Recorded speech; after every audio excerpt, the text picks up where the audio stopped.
Hello everyone, this is me Sharon and welcome back to my channel. In today's video, ipapakita ko sa inyo kung paano ang Tunisian Crochet. Kasi marami sa inyo siguro na curious tungkol doon sa klase ng hook na similar dun sa mga regular crochet hooks na nakikita natin. So at first, akala ko medyo mahirap kasi nga nag-try ako sa knitting, yung dalawang tool na ginagamit para mag-knit ka. So unfortunately, hindi ako ganun kabilis matuto. Although, inattempt ko nang gumawa ng dishcloth, kaya lang inabot lang hanggang dun sa gitna, hindi ko na natapos. And eventually, pinamigay ko na rin yung mga knitting needles ko. Now, what's interesting about Tunisian crochet is that, of course, you're gonna use the hook, and at the same time, mas mahaba. So, before ako bumalik dun sa hometown ko, dahil nga dun sa hanger market, merong mga binebenta na mga ganitong Tunisian crochet hook, which of course mas mahal if bibili nyo, unless bibili kayo sa Shopee or sa Lazada, mas mura. Ito ay made from China and made of aluminum. Now recently, kasama sa mga nabili ko online, itong set of plastic hooks, and tinry ko siya sa previous video ko kung gaano nga ba kaganda sa kamay or kakomportableng gamitin ang mga plastic crochet hooks. So, ilalagay ko ang link below para makita nyo yung mga crochet hooks na naipakita ko sa previous video. So, ito yung mga yon, and nabili ko rin itong hook stand sa Facebook page. Now, sa Shopee and Lazada, lately nakita ko na napakarami ng mga crochet hooks na binibenta, at isa sa mga crochet hooks na for Tunisian crochet use, meron ako nakita na actually isang set siya, so nakalagay siya sa individual plastic, and it comes in 3 sizes, 6, 4, and 2.75. Yesterday, I tried to practice the Tunisian crochet hook, kasi kung magaling ka naman mag-crochet, hindi siya magiging problema kasi yun lang naman ang kakailanganin mo, and a little basics from the knitting. So, try ko na yung knit before. Hindi ko masyadong gusto yung pag-overcast stitch. Medyo nalilito pa rin ako ngayon. So, for this project, I'll be using this one, and I'm gonna teach you the basics of using the Tunisian crochet. Suggest ko lang, lalo na because it's pandemic, a lot of people are watching YouTube videos, trying to learn new things. I think other than the basics of crochet, mas maganda na ituro din sa class itong ganitong klaseng activity, not just the basics of crochet, para naman at least mabigyan yung mga students ng ibang ways kung paano nila maipakita yung creativity nila. So, for this one, this is a 5mm crochet hook. So, surprisingly, mas maganda kasi iba-ibang Tunisian hooks yung nabili ko. This one is 4. So, iba sa size na nabili ko. Itong pinakaunang nabili ko na Tunisian hook. You can buy it per set. Online yata nasa 300 yung 12 pieces yata yun, or probably less. So, this is what it looks like. Ang nakalagay kasi doon sa online is Tunisian or Afghan Hook. So, Tunisian hook ang tawag minsan, Afghan Hook. So, ganito ang itsura niya. So, na-try ko na siya at okay naman gamitin. And I suppose kaya merong ganito is, for example, blanket ang gagamitin niyo and you need an extension. So, pwede kayo maglagay ng yarn dito para magkaroon ng extension, and then stopper na lang para hindi siya lalabas. So, ganito siya. And nilalagay ko siya dito para at least alam ko kung yung sizes na kailangan ko. So, wala kasing naka-engrave na nakalagay kung anong size siya. If ever na wala naman kayong ganitong klaseng hook, no worries, kasi kung magpa-practice kayo, you can either use a bamboo crochet hook na ganito ang size. Kailangan nyo ng walang handle para makapasok sa mga loops para iisa lang sila ng sizes, katulad nun sa knitting needles. So, yun. So, for making swatches, kayang-kaya naman sa mga regular crochet hooks na walang handle. So, pwede rin plastic hooks. Okay? So, kailangan syempre compatible yung crochet hook natin or Afghan hook natin doon sa yarn na ginagamit. And I think this one is I'm just making a guess kasi nung nabili ko siya sa hanger market, unlabeled siya. So, all the yarns that you can buy at the hanger market, they don't come in labels. So, you have to just, you know, practice using different hooks with these yarns to really know kung anong size ba talagang compatible sa kanya. So, for this one, I'll be using this kind of hook. Hindi ko alam ang, I mean, this kind of yarn. I think it's a polyester, but I'm not really sure. So, we're going to make a slip knot. And, kumpara mo sa crochet, this will count as one stitch. Katulad din sa knitting, it will count as one stitch. Now, we're going to chain. So, yun ang pinaka-start. So, para hindi kayo mahirapang ipasok sa stitches later, mas maganda na medyo maluluwag or malalaki yung chains or maluluwag yung tension. So, we're gonna chain up to how many chains you want. Maybe I'll chain up until 20. So, I have already 4, 5, 6. So now I have about 25 chains, and you can chain more if you want. Starting from the second chain from hook, 1, 2, dito tayo mag-start. So, katulad ng sa pag-crochet, sa foundation chain, mas maganda kung sa back bumps tayo mag-umpisa para mas maganda yung edges niya kapag natapos na natin yung project. So, what we're gonna do is, ibabaligtarin natin yung chain at dito sa may pinaka-likod, dito natin siya ipapasok. So, kung napapansin nyo, medyo hirap ako kasi nga, pencil grip ako and usually, knife grip ang kailangan kapag Tunisian crochet para mas komportable. So, yarn over, pagkapasok doon sa pangalawang back bump, yan, draw up a loop. So, meron ng loop. So, mas maganda kung medyo maluwang para pag nag-return pass tayo, mas madaling ipasok yung mga loops. So, into each back bump, mag-yarn over, and then ipapasok mo. So, just like knitting, para ka nag-overcast. So, ganun lang siya kadali. So, into each back bump, yan, ipasok mo yung hook, and then yarn over, yan na. So, in here, I'm on my last stitch. So, madali lang siyang makita dapat, lalo na kung malalaki yung chain na ginawa nyo. But for beginners like me, of course, mas maganda kung ang mga chain ay maluluwag. So, medyo napahirapan ko lang yung sarili ko ng konti. And then, for the last chain, ganon. So, kung makikita nyo, mas maganda kung lapit-lapit muna sila. And, after matapos yung pinaka-last chain, saka mo sila medyo paghiwawalay ng konti. So, kung mapapansin nyo, pareho siya dun sa pagninit. Para bang overcasting ang tawag dyan. So, this one, ito yung pinaka-foundation chain natin. So, the next step is we're going to make a return pass. So, to make a complete stitch, kailangan natin gawin, ibig sabihin, babalikan natin yung lahat ng loops. Kumbaga sa crochet, matatapos na natin yung isang stitch, kada isang yarn over natin, pero dito, tatapusin natin ang buong row. So, hindi natin babaliktarin ng gawa natin kumpara mo pag kino-crochet natin siya.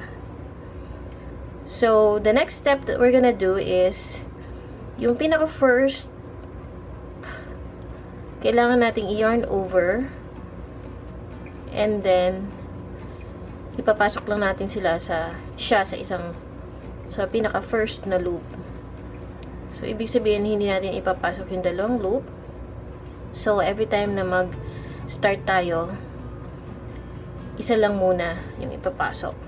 And then the rest is we're gonna work, or we're going to yarn over and pull through 2 loops at a time. So pagka yarn over ko, pull through 2 loops. And uulitin lang natin ulit yan. Ganun.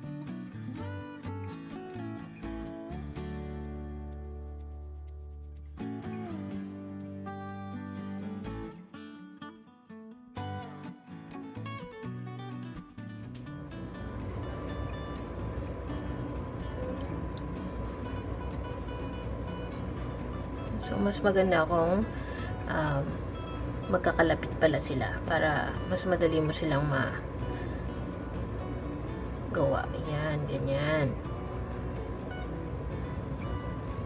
So, sa Tunisian Crochet, ang na-realize ko dito is mas maganda kung knife grip dahil mas convenient siyang ipasok dun sa dalawang loop. So, one at a time, ipapasok mo sa dalawang loop. Sa una nakakalito, pero mas very convenient tong gawin kaysa dun sa, kunyari, yan, nakalimutan mo na, so pwede mo lang ganyan. So usually pag nag-stop ka, ganun ang itsura niya. Yarn over and then pull through 2, yarn over and then pull through 2. Mainam din na matutunan ang ganitong klase ng crochet, especially kung gusto nyong magkaroon ng ibang design na dito lang sa Tunisian Crochet makikita.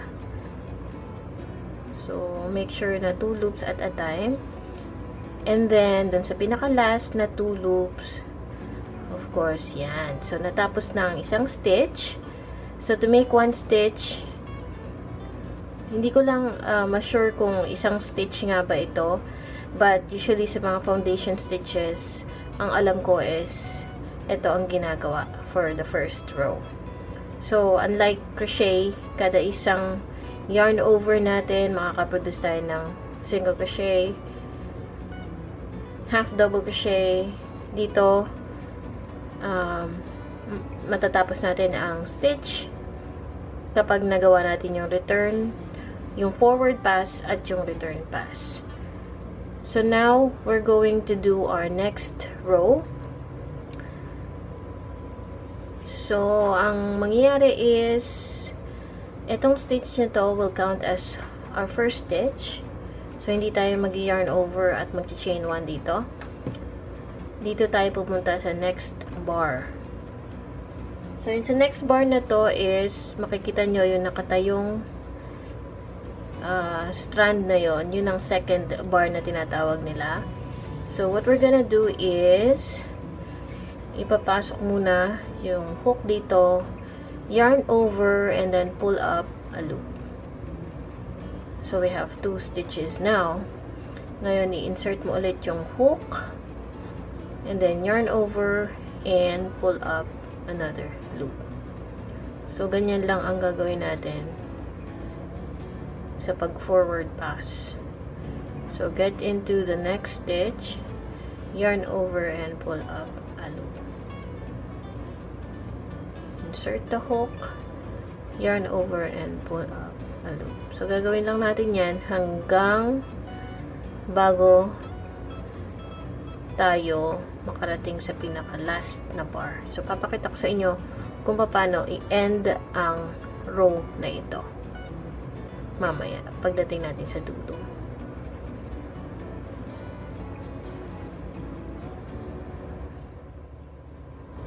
So, I am on my second to the last stitch. So, makikita nyo, ito yung bar na to.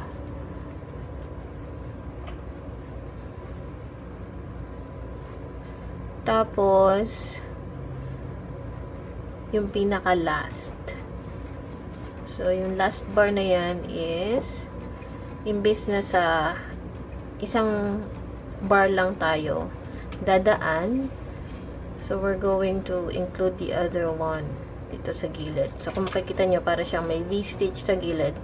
So, dun sa dalawang loop na yun natin, ipapadaan. Yung pinaka-last, yarn over, and then pull up a loop. So, nag-start ako sa 25 stitches. So, let's count kung tama nga ba. 3,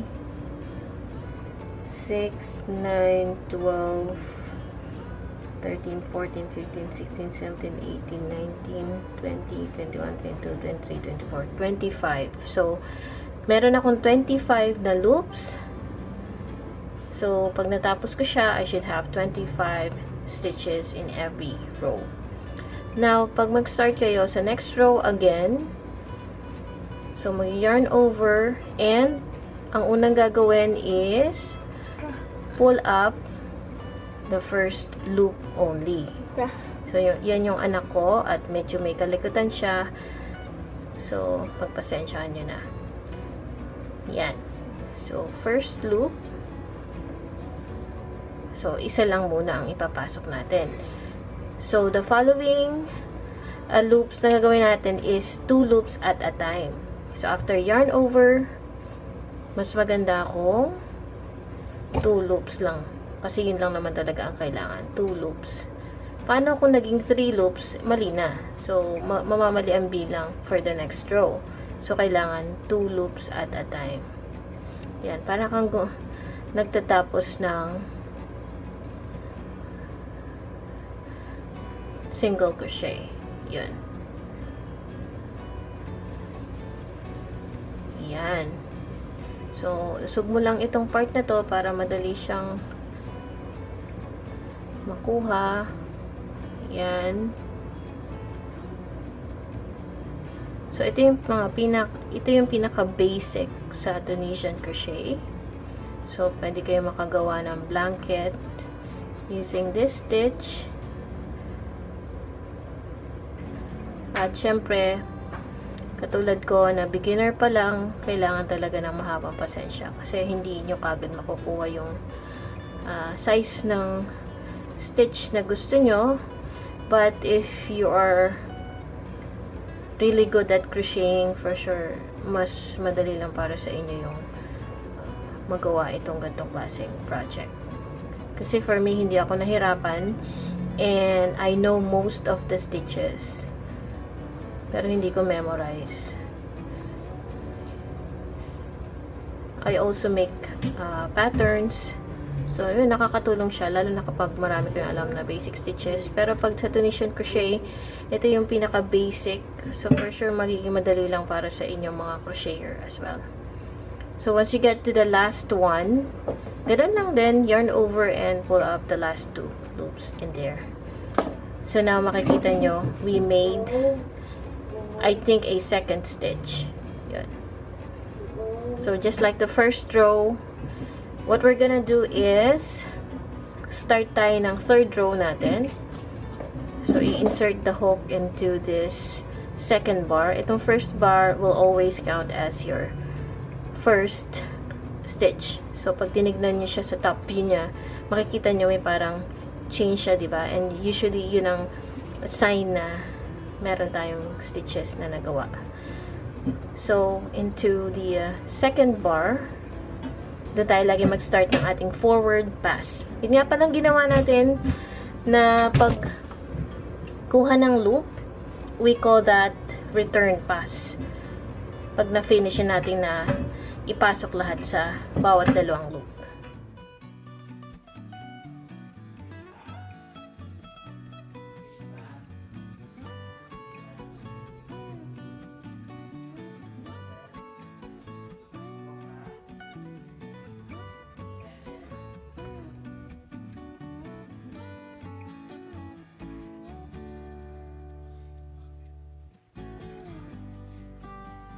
So, ito yung tinatawag natin na forward pass. Now, syempre, hindi nakukompleto ang stitch kung hindi tayo magre-return pass. So, what we're gonna do next is, katulad nung ginawa natin nung previous rows, chain 1. So, yung ganun ang gagawin natin for every first 1. So, ulitin natin. So, para din tayo nag-chain 1, diba? So, ipapasok na natin yung isang loop. Next is 2 loops na lagi at a time.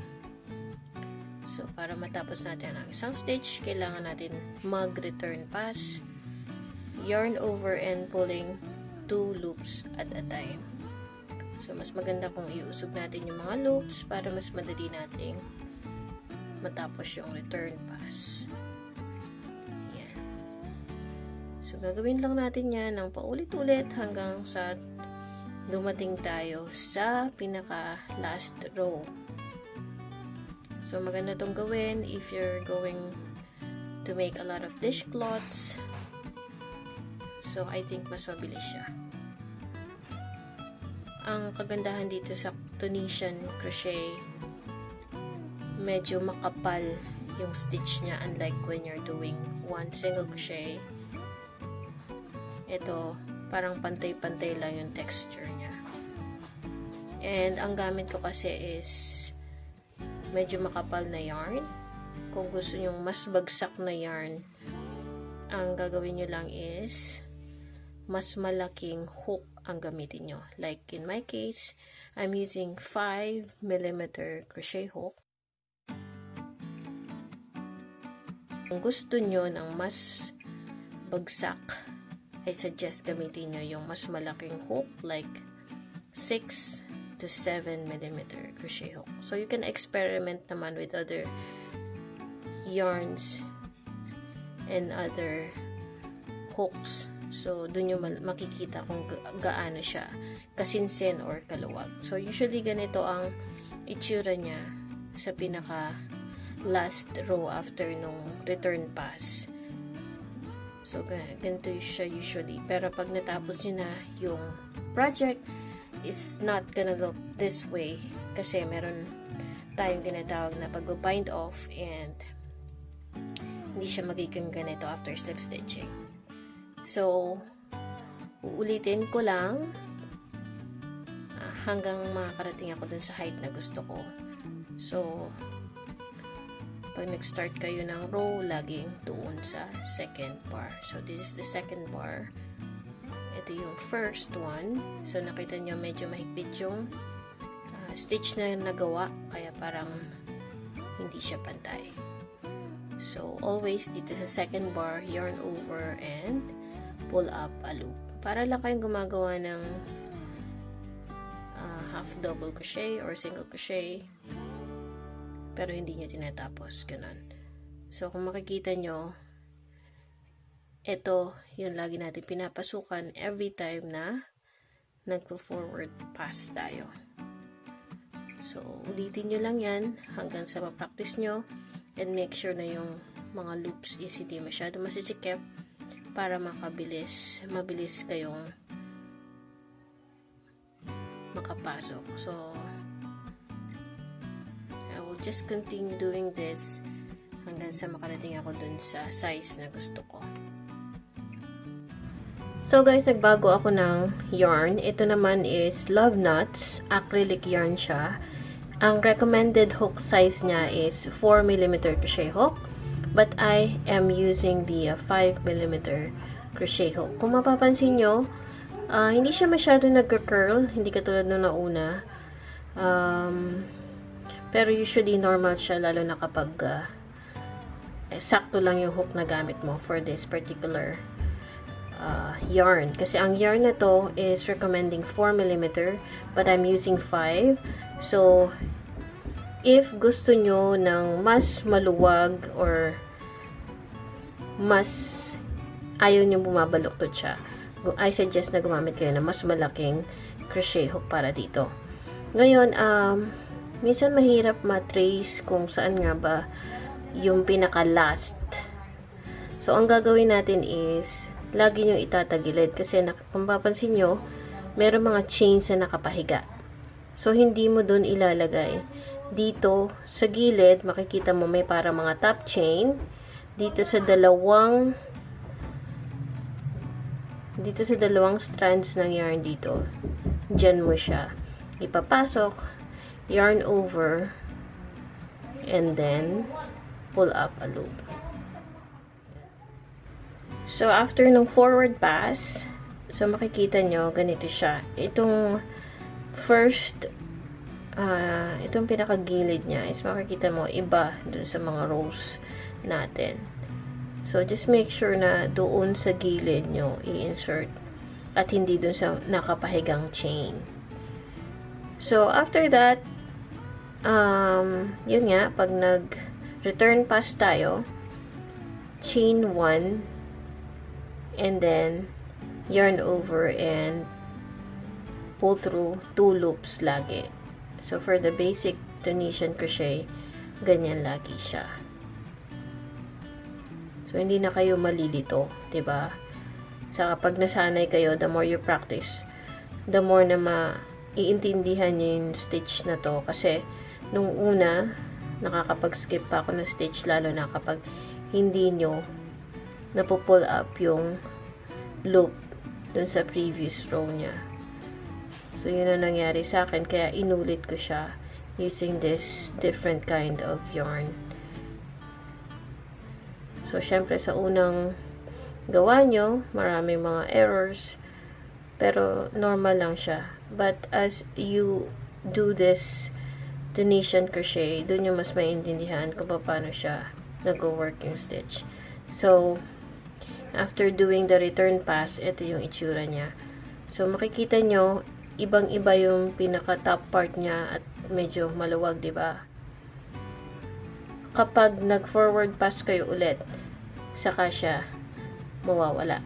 And now, papakita ko naman kung anong itsura niya using this Lanalon fingering weight yarn. So, 1 strand lang ang gamit ko. I'm not sure if I could use the double pull kasi parang feeling ko mas makakalito dahil nga nagre-rely tayo sa loops na kailangan natin to be able to complete 1 row, diba? So, feeling ko medyo mahirap. But anyways, nagawa ko naman siya for this particular yarn. Ito naman is Indofil 4-ply and alam niyo naman na hindi siya twisted. Pero ang ginamit ko dito is mas maliit na hook na pinakita ko kanina, which is yung gold na meron ding needle eye. Hindi ko alam kung anong tawag dito, but I suppose pag kunyari gusto nyong mahaba or malaking project, pwede nyo siyang lagyan ng yarn para may parang extension siya. Ganyan siya sa harap, and then ganito siya sa likod. Yun. So, pwede siyang gawing headband. Yun. So, for now, wala akong maisip na project. I was actually thinking of doing or making a headband, pero I think I need to practice more, lalo na dito sa sides. Nakikita nyo, if ini-insert nyo dun sa dalawang pa-V-stitch sa gilid every time na i-end nyo yung row, bago mag-end yung forward pass. So, ganito ang mangyayari sa kanya. So, all sides, parang naka-top stitch siya, diba? May mga top stitches na V-stitches, ganon. Pati yung pinakababa niya. So, yun ang maganda nang sinisimulan mo yung foundation chain mo kapag sa back bumps mo siya ini-insert. So, ganun ang itsura niya. So, itong size na to is para mga top ng stitches, ganon. So, parang pare-pareho lang yung edges niya after ma-finish. Now, to bind off, so, ito na lang ang gagamitin ko kasi mas comfortable pala. Kasi at first, I was having doubts with this hook kasi nga, mas kumpara dito sa ganitong klaseng hook, diba, mas mataba siya. So, yun, mas malalim yung pinaka, niya. Pero, I find that this one is more comfortable to use. Mas umaano siya kasi madali siyang mapasok sa loop at hindi niya na-split yung yarn.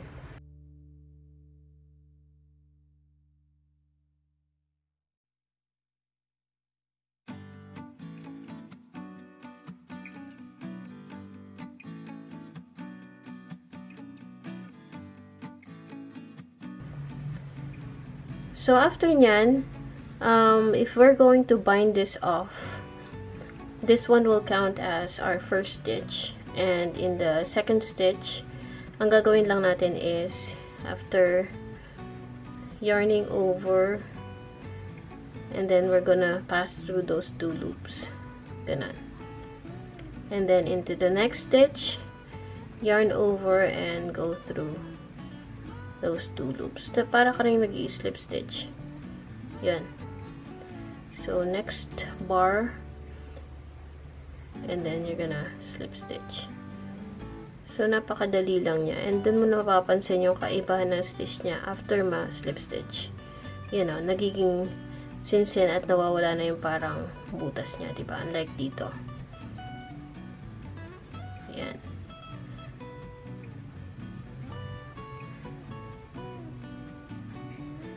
So, nag-i-slip stitch ka lang after inserting the hook, yarn over, go through those 2 loops hanggang sa dulo.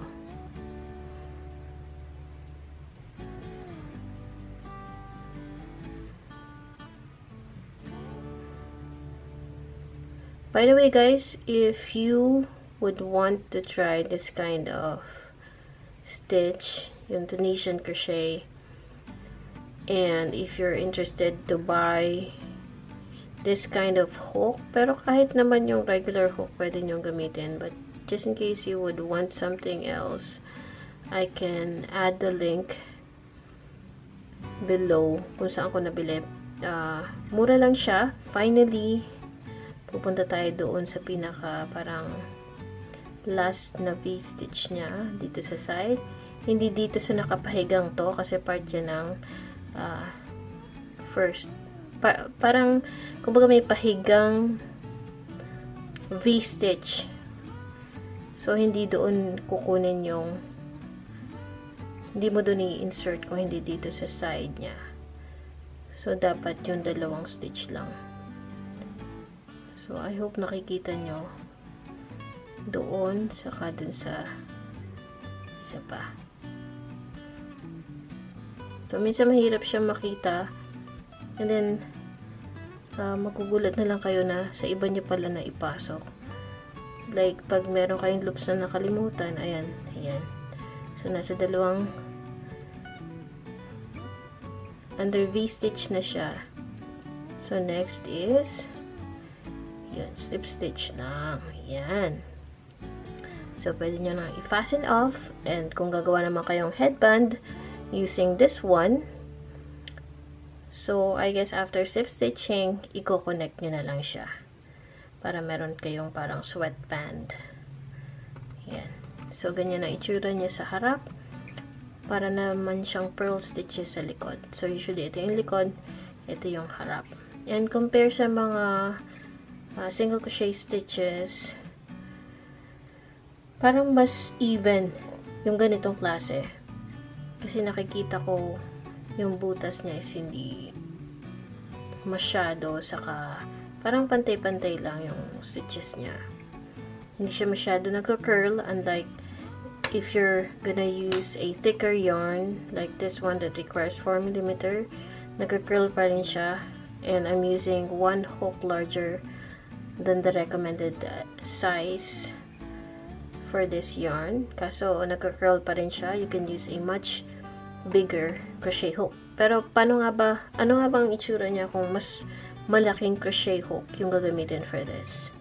So, nag-experiment din ako sa ibang klase ng hook. Like this one, ito yung pinakulang ginamit natin using this particular hook kanina. But, nagka-curl siya ng husto like this one. Ito, ang recommended hook size ito is 4, pero nagka-curl siya. Nagka-curl pa rin kahit 5mm or mas malaking hook ang ginamit ko.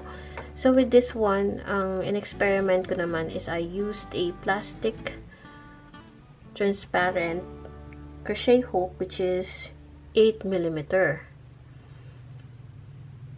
So, to tell you honestly, because this is unbranded hook, I'm not sure whether the size is really the same as any branded hooks. Parang feeling ko mas malaki siya ng konti. But this one is also 8mm crochet hook. So let's see if we're gonna use this one. Mas madali mo makikita yung mga stitches. So I suggest that if you're starting to practice Tunisian crochet, mas maganda if you're going to use a bigger hook. Kasi may times na sa unang ginawa ko, meron times na na-skip ko yung stitch. Meaning, makikita mo, dalawa dito, tas isang mahaba dito. It is because na-miss ko yung bar na to, yung vertical na bar. Minsan, napapasok siya dito sa nakapahigang V-stitch. Kasi kung titignan mo ng maigi, may mga parang chains na nakapahiga. So, hindi mo dun i-insert dito sa side na to. So, ito sa bar na yan. And then, ito yung second to the last na bar. So, sa sinasabi ko nga, sa pinaka-last one, this is the bar, hindi dito natin ipapasok, kung hindi doon sa dalawa. So, makikita nyo naman na ito yung side at hindi ito. Kasi ito yung parang chain na nakapahiga. So, hindi mo doon ipapasok.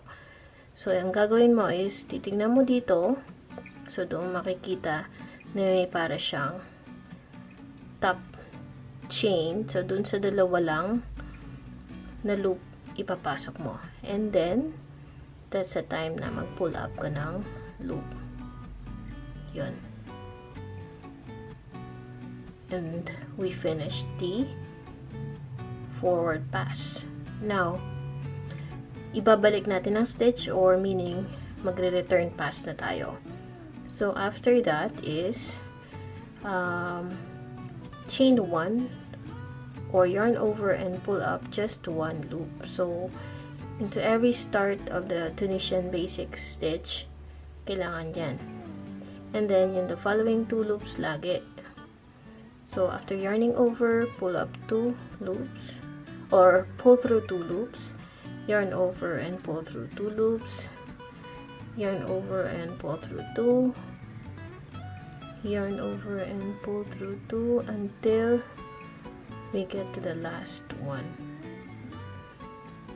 So, ito yung tinatawag na return pass kasi na-finish niya yung isang row ng stitch. So, unlike sa crochet, bago natin ma-finish, after yarning over, we get to the next stitch, diba? Ito, tatapusin niya muna lahat. And then, to bind off, ganun pa rin. So, on the second bar, insert yung hook dito. Tapos, yarn over and pull through 2 loops. Ganyan. And then into the next bar again, I'm going to yarn over and pull through those 2. So we're like making slip stitches. Dadaan siya sa 2 loops.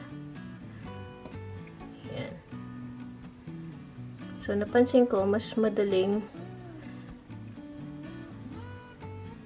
makita yung stitches kung paano nagagawa with the Tunisian crochet kapag malaki yung hook na gamit mo. And then, finally, so, iti-turn mo itong side para makita mo yung V-stitch.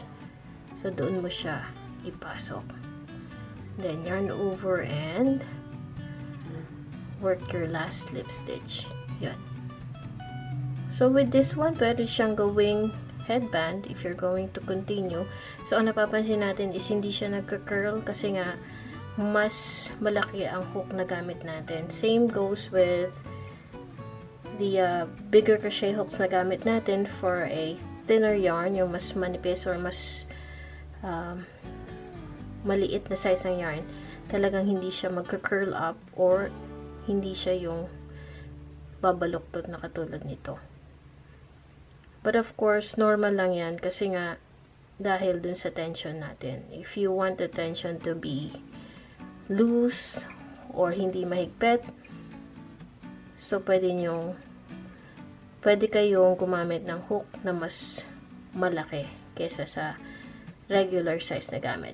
So, if you like this video and if you want to see more of my journey when it comes to doing the Tunisian crochet, don't forget to subscribe. And also, if you want to see more of the purses, bags, or other stuffs that I'll be making, you can go back and check on my playlist because I've made a tons of purses and bags and other stuffs that you might want to make as your next project.